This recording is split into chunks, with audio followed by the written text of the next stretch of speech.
Hello, welcome back to another video. My name is Gemma and it's time for getting some saltiness out of the system. And so today I have my top 10 worst books of the year. Because even though it has been a pretty outstanding reading year, there were some duds in there. Pretty sure everyone can predict which book was my actual worst if you have been following this channel for any length of time. But we are going to start with the 10th worst and work our way up to the worst. So I have 10 books for you here. Let's get salty. Okay, in at number 10 we have I Died at Fallow Hall by Bonnie Burke-Patel. This was a pretty recent read for me. I think I read this in October maybe. And I would say I'm in the minority on this one, but I gave it 2 stars. But this book, at the heart of it, is a murder mystery where a young girl finds a skeleton in the sort of kitchen garden, cottage garden where she is working. And then it sort of flits between current and historical timeline, and we uncover who this body is and how it relates to the small sort of village town that she is living in. There is a dynamic with a policeman who has moved from London, and it talks a little bit about sort of the rat race and finding your personal happy, and there are a few different themes in here. The problem for me is that the murder mystery just was completely unbelievable. I don't read a lot of mysteries, but if I think it's ridiculous, then that's a bad sign. And so from the very beginning, it annoyed me with the setup of the murder mystery. I also thought the flashbacks didn't work particularly well. They were too short. And yeah, the whole book just didn't work for me. So that's my 10th worst book of the year. In at number 9, we have a graphic novel. We have Olympus by Rachel Smythe. And this is looking at, I can't remember, was it Persephone? And she like goes to like a party and gets kidnapped by Hades. And it's sort of like a Greek gods retelling-y thing, but it's YA and it's angsty, and I hate that shit. So did it work for me? Absolutely not. Occasionally there's a book that's a great book that is marketed as YA, but generally if people are aiming for YA, it's not my jam. I hate teenage angst, I hate romance, I just hate it. So that got 2 stars, didn't like it one little bit. Keep your goddess angst to yourself. In at number 8 we have The Trumpeter of Krakow by Eric P. Kelly, possibly the most boring children's book ever written. So I read half of this to my 5-year-old, and I'm not entirely sure why I continued with it, to be honest. Charlie, said 5-year-old, was bored rigid, and that's not a good sign for a children's book. I mean, I think in the book's defence, this was really, get your big bum off the camera. I think it's actually designed for slightly older children. Apologies if you heard that. That was a bus falling down the stairs. No, it was a big vehicle. It was a big vehicle. Okay. But even so, you know, I'm approaching 40, and I also didn't enjoy it. It was supposed to be this sort of adventure where this kid is trying to protect this big crystal and blah blah blah blah, but like nothing happened in the first half at all. So much setup, and it was just a really dull writing style. The characters were really 2D, and then I just got to the point where I didn't care about, where I just didn't care anymore about the action because I'd had so much dullness thrust upon me. So yeah, don't recommend that. I think it won the Newbery or something in the 40s. Obviously they didn't have great children's books back then, and they had to choose this one because there was nothing else good. In number 7, another recent read, Light from Uncommon Stars by Ryka Aoki. This is a sci-fi novel that I had really high hopes for, and it really let me down. It's following a young trans girl who is a violinist, and she sort of gets picked up by this woman who has to sacrifice the souls of 7 gifted violinists to hell in order to get her own soul back. And then there's this subplot with an alien who runs a donut shop. Alas, the two the two storylines don't ever really converge, apart from like at the end when they have a ridiculous ending, and I just thought the whole thing was absolutely ridiculous. I did not enjoy it. I thought it was stupid. Don't recommend. In at number 6 we have Like Water for Chocolate by Laura Esquivel. This is a really famous book. It was made into a film, but it was just okay. So it's magical realism set in South America, Chile, Argentina, can't remember, and it's about this woman who falls in love with a guy, and then he marries her sister, and then it's like all the drama that ensues after that, and there's lots of like weird magical stuff that happens. I think someone like bursts into flames with lust or something in the bathroom.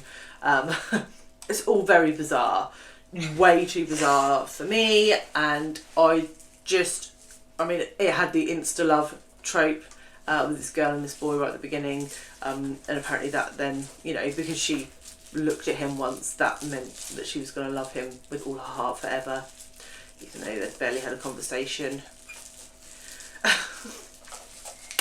Didn't work for me. I really don't get the hype. If you love this book, explain to me why you loved it, because I just saw so many issues with it and it was so off the wall.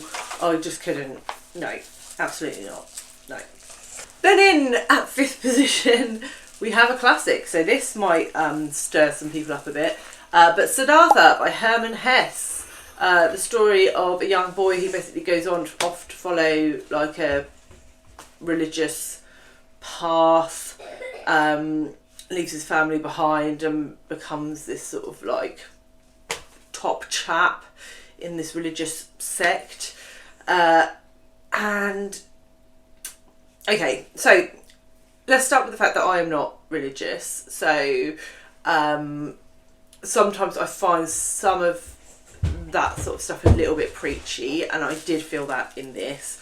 Also, I never really liked Siddhartha as a character. I thought his mate, whose name I now can't remember, was a much more believable character. And it was just a bit dull. Like, it was quite short and not a lot really happened, and it felt a bit preachy. So none of those things worked for me, and thus it got 2 stars and it ended up on this list.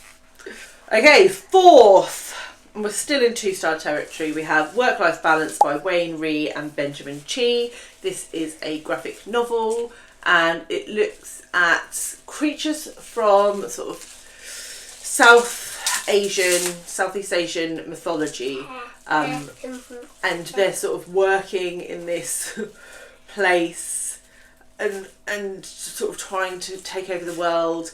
Anyway, the through line was rubbish. I mean, the exploration of mythological creatures I quite liked. I quite liked having those depicted in it, but the storyline was pants, and it also did this thing where it had like a series in graphic novel format and then it just repeated it in a text format.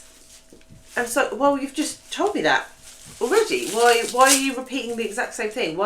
Once in a graphic novel format and then once in a standard novel format, which actually just means that the book is really short because you're telling the same story twice in quite a short number of pages.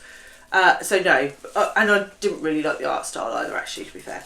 But no, nope, didn't like that. In at 3rd place, we have The Fraud by Zadie Smith, which has been nominated for lots of awards this year, and I can't understand why, because it was dull. This is the story of a woman who lives with a writer. I think he's her brother-in-law or something, and he is not a very good writer, but thinks he's better than he is, and then they sort of get embroiled in this court case where there's a guy who's saying he's the son of someone who's died and should inherit their money, but is he really the son of that person? I would say Zadie Smith in this is attempting to write in a classical style as if it was actually written in the 19th century, right? but it just made it really dull. Like, if you enjoy like Dickens and like some of the more boring Victorian writers, maybe you'll get on better with this than me, but it just felt so dull and so meandering, and none of the payoff was worth the investment in reading time, and I really didn't like it. So no, I don't get the hype.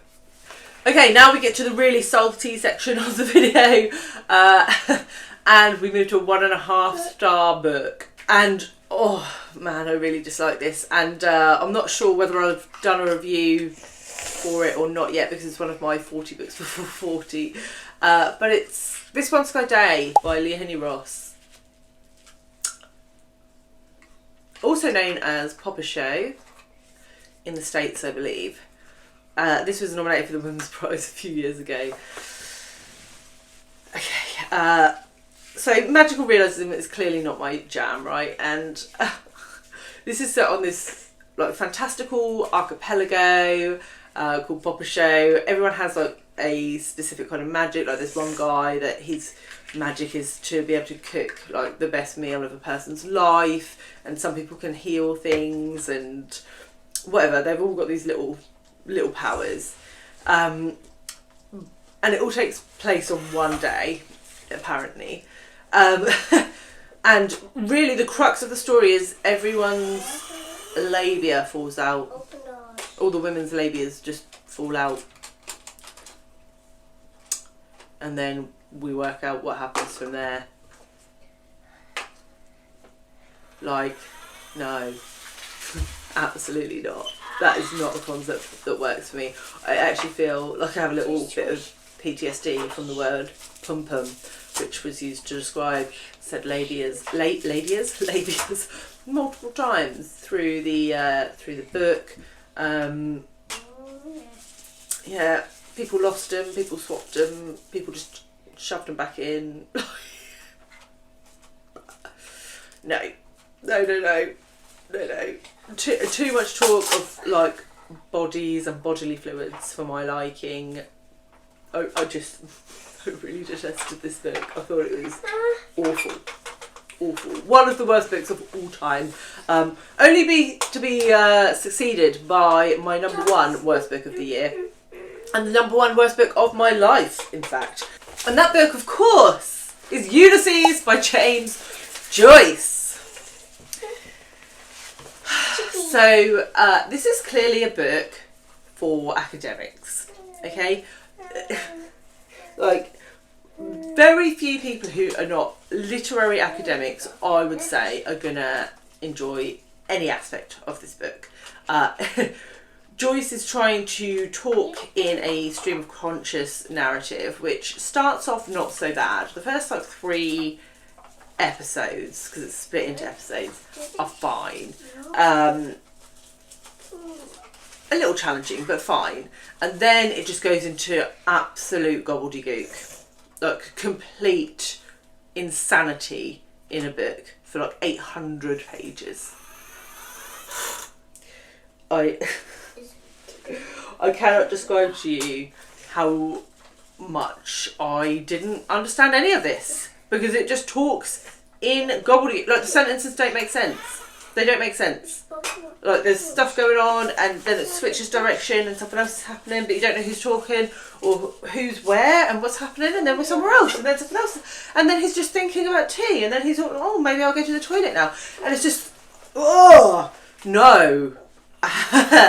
No. So there are 2 parts of this book that gave it half a star. First was, I think, chapter 3, episode 3, where he cooked a liver and had a shit. That was a fun chapter. Enjoyed that narrative. There was stuff happening like that you could follow. Enjoyed that. And then the very last chapter, which is told by someone else, not the main character of the book. Other than that, I detested the entire time I read this book. The only saving grace was that I read it with my amazing friend Alice, who sadly is no longer here, but we We laughed and swore a lot over the 6 months that we read this, and I could not have read it without her. And it's one of those memories that will now stay with me because, yeah. Anyway, the point is Ulysses is pants. Definitely wouldn't recommend that or any of these 10 books that I've talked about today. If you want to see like the level of my dislike for Ulysses, I will leave my 5 alternative ways to enjoy Ulysses video here, and I will see you all very soon with another one. Bye guys!